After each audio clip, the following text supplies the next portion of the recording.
नमस्कार, मैं शिवम आप सभी का स्वागत करता हूं ऑनलाइन एजुकेशन में।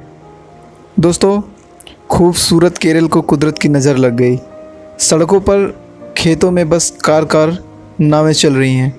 केरल को 500 करोड़ का केंद्रीय मदद क्या काफ़ी है? खूबसूरत केरल को कुदरत की नज़र लग गई। तो हम बात करने वाले हैं आज केरला की। केरला में जिस तरीके से जो समस्याएं उत्पन्न हुई हैं, जो बहुत भीषण बाढ़ आ गया है, कहर पैदा हो गया है केरल राज्य में। केरल में बाढ़ की विभीषिका के चलते 7,24,649 लोगों को राहत शिविरों में शरण लेना पड़ा है। दोस्तों, राज्य में जगह जगह बाढ़ पीड़ितों के लिए करीब 6,000 राहत शिविर बनाए गए हैं। अगर हम बात करें मीडिया रिपोर्ट्स के अनुसार, अभी तक लगभग 400 लोग जान गंवा चुके हैं। अधिकतर शवों को अस्पताल की मार्चरी में पड़े हुए हैं, क्योंकि दफनाने या अंतिम संस्कार के लिए सूखी ज़मीन उपलब्ध नहीं है केरला में। ऐसे समय में दिल्ली के एक स्वतंत्र पादरी कुरविला सैमुअल ने थाना मथुरा जिले के अडूर में स्थित अपनी ज़मीन को 1/4 हिस्सा सभी धर्मों के लोगों के अंतिम संस्कार के लिए दान कर दिया है। द टेलीग्राफ में छपी रिपोर्ट के अनुसार सैमुअल ने कहा कि वह इंसानियत में विश्वास रखते हैं और यह हर समुदाय के लोगों के लिए मूल ज़रूरत है। अडूर समुद्र तल से अपनी ऊंचाई के चलते बाढ़ की चपेट में नहीं आया है। सैमुअल ने कहा कि उसकी ज़मीन और ऊपर है और वहां कभी बाढ़ नहीं आती है। एक सरकारी सूत्र ने अखबार से कहा कि पानी घटने के बाद नदी किनारे अंतिम संस्कार किए जा सकते हैं, लेकिन दफनाने के लिए कब्रिस्तान होना चाहिए, क्योंकि कब्रिस्तान होने के लिए पानी वहाँ सूखा होना चाहिए। अडूर द मारथामा चर्च ने परंपरा तोड़ते अपने कंपाउंडर में एक बाढ़ पीड़ित के दफनाने की इजाज़त दी है। इसके लिए चर्च को कोट्टयम के चर्च से विशेष अनुमति लेनी पड़ी थी। मारथामा यूथ सेंटर के जॉन मैथ्यू ने टेलीग्राफ से कहा, मैं ये जानता हूँ कि विभिन्न अस्पतालों की मार्चुएरी में बहुत सारे शव पड़े हुए हैं। हम आशा करते हैं 2 या 3 दिनों में पानी घट जाएगा और हम शवों को दफना सकते हैं। तो दोस्तों, केरल के मुख्यमंत्री ने वहीं तक क्या बताया अब तक इस बाढ़ को। केरल के मुख्यमंत्री पिनाराई विजयन ने अब तक के इस बाढ़ को सबसे बड़ी त्रासदी बताया है। उन्होंने कहा, शायद यह अब तक की सबसे बड़ी त्रासदी है जिससे भारी तबाही मची हुई है, इसलिए हम सभी प्रकार की मदद स्वीकार करेंगे।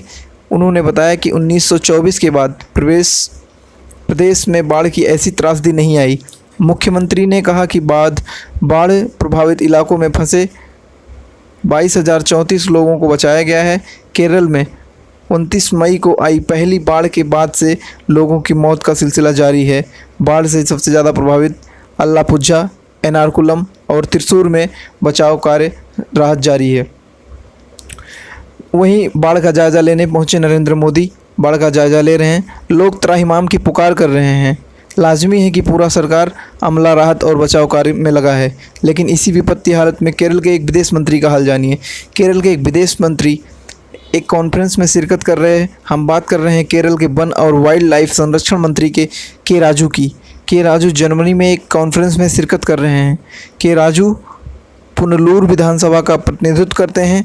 इस मुद्दे पर कड़ी आलोचना के बाद माकपा ने के राजू के जर्मनी से वापस बुला लिया है। न्यूज़ 18 की एक रिपोर्ट के मुताबिक के राजू 2 दिनों केरल लौट जाएंगे। के राजू जर्मनी के बेयर्न में 17 अगस्त से 19 अगस्त तक आयोजित वर्ल्ड मलयाली काउंसिल द्वारा आयोजित 11वें ग्लोबल कॉन्फ्रेंस में शिरकत करने गए थे।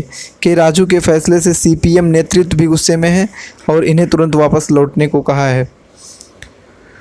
बता दें कि जो केरल में प्रचंड बाढ़ से प्रभावित करीब 70,000 से ज़्यादा परिवारों को लगभग 3.14 लाख लोगों ने राहत शिविर में शरण लिया है। उन्होंने कहा है कि केरला के मुख्यमंत्री पी विजयन ने कहा है कि 29 मई जब दक्षिण पश्चिम मानसून, दोस्तों भारत में जो पहला मानसून आता है वो केरला में आता है, जिसको हम लोग दक्षिण पश्चिम मानसून बोलते हैं। दक्षिण पश्चिम मानसून ने केरल में दस्तक दी थी। इसके बाद करीब 400 लोग मर चुके हैं। कुछ जगहों पर बारिश में थोड़ी कमी आई, लेकिन 4 जिलों पत्थनमथिट्टा, अल्फजुला, एर्नाकुलम और त्रिचूर में मानसून का कहर अभी भी जारी है। अधिकारियों ने बताया है कि एर्नाकुलम जिले के कई निजी अस्पतालों में ऑक्सीजन की कमी आ गई है। इस कारण अधिकारियों को मरीजों को निकट के अस्पतालों में भेजने के लिए मजबूर होना पड़ा है। अस्पतालों में बाढ़ का पानी घुस आने के कारण कई मरीजों को वहां से निकलना पड़ रहा है। दोस्तों राहत शिविर का कार्य बहुत तेज़ी से चल रहा है। वहाँ के जो पेट्रोल पंप हैं उनमें किल्लत आ गई, वहाँ पे उनके पास पेट्रोल नहीं है। केरला की राजधानी तिरुवनंतपुरम में भी पेट्रोल नहीं है, इसीलिए वहाँ करीब कहा गया है कि सूत्रों के अनुसार कि 3000 लीटर डीजल और 1000 लीटर पेट्रोल का भंडारण सुरक्षण रखे, ताकि जब राहत बचाव कार्य आसानी से किया जा सके। पीएम मोदी ने 18 अगस्त शनिवार को बाढ़ प्रभावित इलाकों में हवाई सर्वेक्षण किया। उन्होंने राज्य सरकार को 500 करोड़ रुपए तत्काल मदद की घोषणा की। इससे पहले भी पीएम केरल के लिए 100 करोड़ रुपए की मदद की घोषणा कर चुके हैं। तो दोस्तों, आपको नहीं लगता कि 500 करोड़ रुपए बहुत ज़्यादा नहीं है, और टोटल उन्होंने 600 करोड़ रुपए केरल के बाढ़ पीड़ितों को दिया है, तो इतना ज़्यादा काफ़ी नहीं है। इसलिए मैं रिक्वेस्ट कर रहा हूँ आप सभी से कि जो भी लोग, जो दर्शक इस वीडियो को देख रहे हैं, वो लोग 10 रुपये से लेके 1 रुपये से लेके कई लाख रुपए तक डोनेट कर सकते हैं। तो अगर आपके पास 10 रुपये, 20 रुपये, 30 रुपये, 40 रुपये जितना भी है, आप पेटीएम के थ्रू केरला सीएम को डोनेट कर सकते हैं, जिससे कि हमारे भाई बहन जो वहाँ फंसे हुए हैं बाढ़ में उनको जो है बचाया जा सके। तो अगर आपको वीडियो अच्छा लगा हो तो वीडियो लाइक कीजिए, और अगली वीडियो में दोस्तों हम लोग देखेंगे कि किस राज्य सरकार ने केरल की मदद के लिए कितना रुपया, कितना पैसे, कितना अनाज, कितनी सब्जी, कितने मीट मछली दिए। तो हम ये सब बताएंगे आपको अगली वीडियो में। अगर आपको वीडियो अच्छी लगी हो तो वीडियो को लाइक कीजिए और हमारे चैनल ऑनलाइन एजुकेशन को सब्सक्राइब कीजिए। तो इस वीडियो में इतना ही, आपसे मिलेंगे अगली वीडियो में, तब तक के लिए नमस्कार।